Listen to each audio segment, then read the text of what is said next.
Ravi Prakash Siliconandhra hospital Kuchipudi super speciality వైద్య సేవలు పూర్తిగా ఉచితం.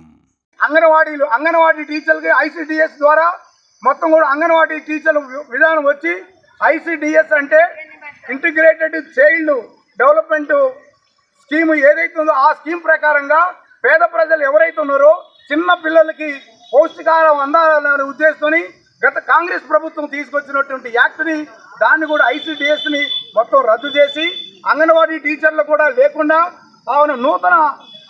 నూతన విద్యా విధానం అనేది తీసుకొచ్చి దాంట్లో మెర్జి చేసి వాళ్ళకి ఆ విధంగా అంగన్వాడీ వ్యవస్థను కూడా ఈ రద్దు చేయాలని చెప్పి నరేంద్ర మోడీ ప్రభుత్వం ప్రయత్నం చేస్తుంది.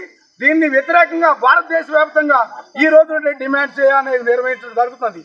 అలాగే హమాలీ కార్మికులకి రక్షణ లేదు, అలాగే మున్సిపల్ కార్మికులు కానీ పంచాయతీ కార్మికులు కానీ వాళ్ళకి యాక్ట్ లేదు. వాళ్ళు ఏదన్నా యాక్సిడెంట్లో చనిపోయినా వాళ్ళకి ఎక్స్గ్రేసియా లేదు. రిటైర్ అయిన తర్వాత అంగన్వాడీ టీచర్లు కానీ వీళ్ళందరూ ఎవరైతే పనిచేశారో ఈ చెప్పినటువంటి పంచాయతీ కానీ మున్సిపాలిటీ కానీ అంగన్వాడీ కానీ ఆయా కానీ ఆశా వర్కర్లు కానీ ఈఓఏలు కానీ వీళ్ళందరూ కూడా ఆశా వర్కర్లు వాళ్ళ ప్రాణాలకు తెగించి ఆనాడు మొత్తం కరోనా టైంలో ప్రాణాలకు తెగించి వాళ్ళందరూ కూడా ప్రజల్ని కాపాడినటువంటి ఆశా వర్కర్ల పరిస్థితి చాలా దయనీయంగా ఉంది. ఎవరు కూడా 10,000 కానీ 15,000 కూడా జీతం లేనటువంటి పరిస్థితి. ఏదైతే అంగన్వాడీ టీచర్లు రిటైర్మెంట్ బెనిఫిట్ని 2 లక్షల రూపాయలు ఇవ్వాలని చెప్పి, అలాగనే ఆయాలకి 1 లక్ష రూపాయలు ఇవ్వాలని చెప్పి, వీళ్ళందరికీ కూడా ఉద్యోగ భద్రత కల్పించాలని చెప్పి మున్సిపాలిటీ పంచాయతీ కార్మికులందరూ కూడా పర్మనెంట్ చేయాలని చెప్పి డిమాండ్తోని ఈరోజు భారతదేశ వ్యాప్తంగా మొత్తం సిఐటి ఆధ్వర్యంలో పెద్ద ఎత్తున ఆందోళన కార్యక్రమం చేపడతా ఉన్నాం. దీన్ని దేశవ్యాప్తంగా జయప్రదం చేయాలని చెప్పి మిగతా వర్గాలను కూడా కోరుకోవడం జరుగుతుంది. ఇంకొక ముఖ్యమైన విషయం ఏంటంటే ఇక్కడ ప్రైవేటీకరణకి కాంగ్రెస్ ప్రభుత్వం రేవంత్ రెడ్డి ప్రభుత్వం అనుకూలమా వ్యతిరేకమా? ఏదైతే ఉందో బొగ్గుగల్ని కానీ ఇతర ప్రైవేటీకరణకు మేము వ్యతిరేకం అని చెబుతున్నటువంటి కాంగ్రెస్ ప్రభుత్వం, అలాగనే రేవంత్ రెడ్డి ప్రభుత్వం దీనికి ఏలంపాటికి అనుకూలమా వ్యతిరేకమా? ఈ పోరాటంలో కలిసి వస్తుందా రాదా అనేది కూడా రేవంత్ రెడ్డి గారు తేల్చుకోవాల్సిన అవసరం ఉంది. అలాగనే కార్మికుల జీతాలేడేలా రాష్ట్ర ప్రభుత్వం కంట్రోల్లో ఉన్నటువంటి మున్సిపాలిటీ కానీ పంచాయతీ కానీ వాళ్ళందరూ కూడా 1వ తారీఖున ప్రభుత్వ రంగ ఉద్యోగస్తులుగా భావించి వాళ్ళందరినీ పర్మనెంట్ చేసి 1వ తారీఖు లేదా బొగ్గుగని కార్మికులాగా 3వ తారీఖున వేతనాలు చెల్లించాలి. అది మీరే సంపాదించుకోండి, మీరే చేసుకోండి. 3-4 నెలల వరకు కూడా జీతాలు లేకుండా వాళ్ళు బాధపడుతున్నటువంటి పరిస్థితులు ఉన్నాయి. Project-based learning, flipped classrooms, industry-integrated curriculum. KL, deemed to be university. అలాగే ఎమ్మెల్యేలకు ఎంపీలు అందరికీ కూడా జీతాలు లక్షల రూపాయల జీతాలు ఉన్నాయి.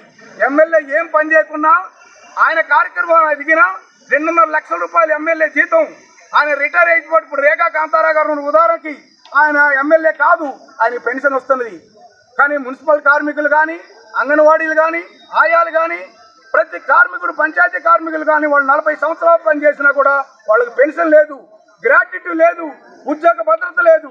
అంటే వీళ్ళందరూ కూడా వాళ్ళు ఏమైతే ఎమ్మెల్యేలు ఉద్యోగస్తులు కాదు, వాళ్ళు ప్రజాప్రతినిధులు. వాళ్ళకి పెన్షన్ అవసరమా? వాళ్ళకి పెన్షన్ ఇచ్చుకుంటా 6 కాలం కష్టం పనిచేసే కార్మికులకు పెన్షన్ లేకుండా చేయటం అనేది నరేంద్ర మోడీ ప్రభుత్వ విధానాలకు వ్యతిరేకంగా ప్రజలందరూ కూడా పోరాడాల్సిన అవసరం ఉంది. అలాగనే దీంట్లో మధ్యాహ్న భోజన కార్మికుల పరిస్థితి కూడా చాలా దయనీయంగా ఉంది. వాళ్ళకు కూడా ఉండి లేనటువంటి వ్యవహారం జరుగుతూ ఉంది. కాబట్టి వాళ్ళని కూడా వీళ్ళందరినీ కూడా ప్రతి కార్మికుడిని కూడా పర్మనెంట్ కార్మికులుగా గుర్తించాలి. ప్రతి ఒక్కరిని కూడా గుర్తించాలి. వాళ్ళకు ఉద్యోగ భద్రత కల్పించాలి, పెన్షన్ ఇవ్వాలి, గ్రాట్యుటీ ఇవ్వాలి, ఈపీఎఫ్ ఇవ్వాలి, ఇవన్నీ ఇవ్వాలని డిమాండ్ చేస్తూ భారతదేశ వ్యాప్తంగా సిఐటి ఆధ్వర్యంలో అందరికన్నా ముందుండి అన్ని సంఘాల కన్నా ముందుండి పోరాటాన్ని నిర్వహించడం అనేది జరుగుతుంది. ఈ పోరాటాన్ని జయప్రదం చేసినటువంటి అందరి కార్యకర్తలకి అలాగే విలేకరుల సోదరులకి అందరికీ కూడా CIT Singareni colonies employees state committee CIT తరఫున ధన్యవాదాలు తెలియజేస్తున్నాను. మరిన్ని వీడియోస్ కోసం ఛానల్ ని సబ్స్క్రైబ్ చేయండి, లేటెస్ట్ అప్డేట్స్ కోసం వాట్సాప్ ఛానల్ ని ఫాలో చేయండి అండ్ లింక్ డిస్క్రిప్షన్ లో ఉంది.